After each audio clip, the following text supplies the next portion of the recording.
দলের ব্যবস্থা করেছে।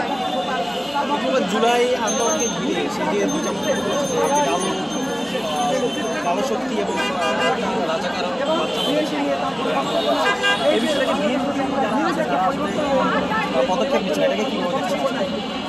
আসলে বিএনপির পদক্ষেপ বলতে আমরা দেখি যে প্রতিদিনই তারা সংঘর্ষ করছে, কিন্তু তারা নিজেদের দলের যে সংস্কারটা দরকার সেই সংস্কারটা আদৌ করছে। তো এই সংস্কার নাটক আমরা প্রতিদিনই দেখি, কিন্তু আমরা চাই রাজনৈতিক দলগুলোর সংস্কার।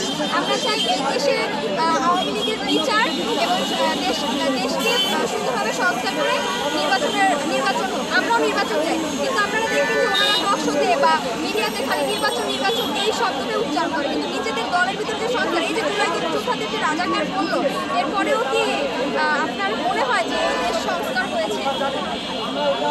বিএনপি নেতাদের এমন মন্তব্যে আওয়ামী লীগ পুনর্বাসনটা হওয়ার কোনো সুযোগ আছে? হ্যাঁ, তারা তো মানে ডিরেক্টলি এখন আওয়ামী লীগকে পুনর্বাসন করে দিচ্ছে, আওয়ামী লীগের পক্ষে।